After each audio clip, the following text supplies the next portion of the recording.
Hey friends, welcome into the Texags Rewind here on Tuesday, June the 10th, 2025, presented by Specs. Specs Wines and Spirits and Finer Foods have been a Texas family-owned destination for selection and savings since 1962.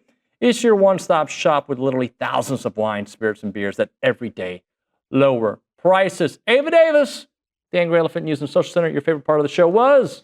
Hearing from Charean Williams. I was really excited to hear from her. I liked her input on Bucky and what he's about to do, and she made me already more excited for this next basketball season. All right, Luke, your favorite part of the show? I mean, my answer was stolen from me by Ava because there was a surprising amount of basketball on the Rewind today. Charean Williams talking all things Bucky McMillan. Of course that fires me up. Of course we love when we talk about Bucky. Also, Ryan Hollins was great talking about the NBA Finals and Alex Caruso. That was a great get, David. Thank you very much. Anything else on the Rewind? Yeah, we had the always wonderful Mitt Winter and Matt Moscona. Yeah, those were good. By the way, my favorite part of the Rewind, no one asked me. I was about to ask you. Thank you. What was your favorite part of the Rewind? The fact that we're going to make Luke try out for the basketball team later on today because he challenged the people who watch the Rewind to comment and to like, and they did. So now the next challenge is do it again, and we'll post the video in English and in Spanish, okay? Luke will dub it in Spanish. But here's the Rewind. Check it. You're fired up about Buckyball. Why? Why are you so fired up? I am. So I'm doing a story for 12th Man Magazine on Bucky. It's actually done. I talked to everybody associated with Bucky, his high school coach, his college coach, his dad, who, by the way, his parents are moving to College Station. So this is another coach, I think, that's setting down roots at A&M. That's not a guy that's looking to move on to Maryland at some point after 5 or 6 years. I think he's in the Elko, Ford, Weaver, that sort of coach that is going to be there, that this is a destination job, not part of his journey. So I'm excited about that. But, I just going through his history, like the two schools he's never been an assistant coach at any level. He started coaching when he was 15 years old, still in high school, started coaching his brother's team as a head coach. As he said, he's probably got more coaching experience than any other coach at the NCAA level. And basketball is basketball. He's right. It doesn't matter the level. Basketball is basketball. So he has a ton of experience. And not only that, but the two programs he went to at Mountain Brook High School, which is his alma mater in Alabama, which, by the way, just like Texas, is a football state, and then Samford, which is in Alabama, both of those schools had no tradition of basketball. I mean, they were bad. They were really bad before he got there. The year before he got to Samford, they were almost at the bottom in the net rankings. They were almost at the very bottom as the worst NCAA Division I team, almost at the worst. They were terrible. And he turned those two programs around, won the 5 state championships in the high school level, highest classification in Alabama. And then at Samford, we know what he did. He won 3 championships, conference championships, and coach of the year 3 times.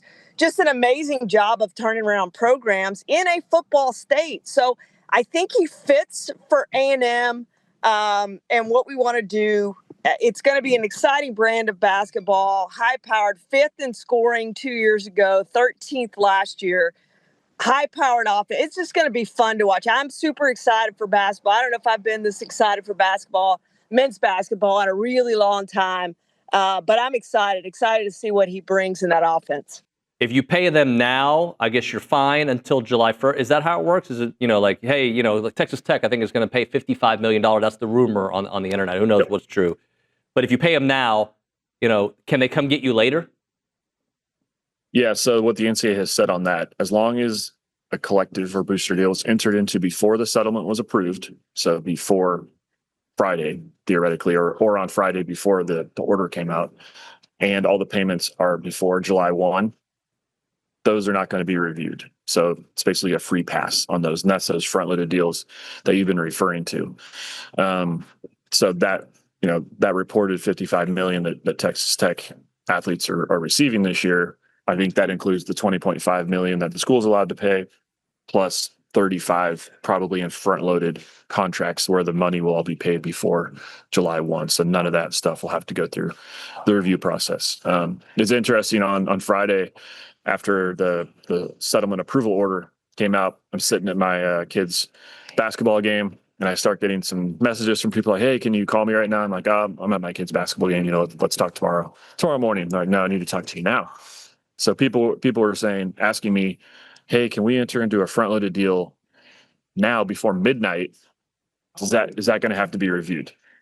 And I said, "Well, according to this NCAA guidance, it said it had to be entered into before approval of the settlement." So people are already, trying to think about ways to get around and evade the new rules. So will be interesting to see how that goes. Ryan, what about Alex Caruso? He's one of our favorites, played at A&M. The guy just he makes teams better. Whatever team he goes to, and he does the little things, and then every once in a while he'll score 20 for you. Man, the thing about Caruso is funny. I was just talking about this the other day. I think he's the most universally liked. He's one of the more universally liked players in the NBA. You got to love for him. You got to respect for his game, what he brings to the table. He competes. He kind of has this silent confidence. He don't talk no trash. He just puts in the work. And when Oklahoma City went looking after veterans, guys that they thought that could fit their mold and not break their culture and kind of the things that they were doing to get over the top, he was one of the first on their list. So he's a huge, huge part of what they're doing. And I think one of his biggest moments was guarding Nikola Jokic. I mean, I knew the guy was a heck of a defender, but my God, that's just unbelievable. But he's a fan favorite, man. And with the way that he plays, he could make that impact on any team that he's on. So shout out to AC. He's a hard worker. He's been a grinder. He's been a dog since his college and high school days, and glad to see him getting his flowers. In a 7-game NBA series in the NBA Finals, is there a game that to you matters the most? They all matter. I recognize that. But if the Pacers can go up 2-1 on the road, does that change the trajectory, or is this going to be a 12-round heavyweight battle? Well, if you get it to the point of 3-1, that's the dagger. I think that those 2-2, the potential 2-2 or 3-1 games, those are the games that you get real hell. Because you go down 3-1, it's pretty much a death sentence. It's hard to come back from that because you spend so much emotional energy and strategy, and you got to play your best cards just to get back in. And then obviously Game 7. So I think those games that could go 2-2 or 3-1, or the games that or Game 7, those are the most pivotal games that you'll see in this series because they're literally. And I know you guys are tired. I know you guys are tired of hearing it. A do or die game, a must win. They're all must wins, right? But those games are the true must wins for those who are watching. Matt, I love your perspective on Marcel Reed, a guy that I believe gets docked points because of some of the defensive issues at the end of games last year. His numbers are competitive with DJ Lagway. I'm not saying he's DJ Lagway, but I do think he's one of these quarterbacks. There's a lot of questions from Aggie fans and Aggie analysts, but also the high version of him that LSU got to see is extremely high. Right? So, the Aggies saw Nussmeier in the second half at his worst, and LSU saw Marcel Reed at his best. Yeah. So, generally, with all things, the truth lies somewhere in between. The ability is undeniable with Reed. I mean, you saw it against LSU. So, he's a guy that I look and say, okay, is he among that group of players that the experience will serve him well? And if it does, then you would expect the gigantic leap year 1 to year 2. If it doesn't, and he has a sophomore slump, well, then I think that could be devastating for A&M this year if that doesn't work out for Reed. I tend to think that you give guys more experience, generally they're going to improve. The game slows down, they're all better. When the physical ability is there, it makes sense. I mean, there's a reason why you're looking at all the projections that have A&M somewhere in the top 15, and he's a big part of it, man. They got a roster, they got a really good coach in Elko, and you got a quarterback with experience. So I get it. I get the hype. I don't know that I would sit here and tell you that there's Heisman hype in this year with Reed, but as a long-term bet, that's a young guy with a ton of talent who gained valuable experience last year. It's never fun going through the growing pains with a young quarterback. But the expectation is you're better on the other side because of it. And I think that's probably where A&M is. Luke, do me a favor. Don't tell the people what to do. Tell Ava to tell the people what to do.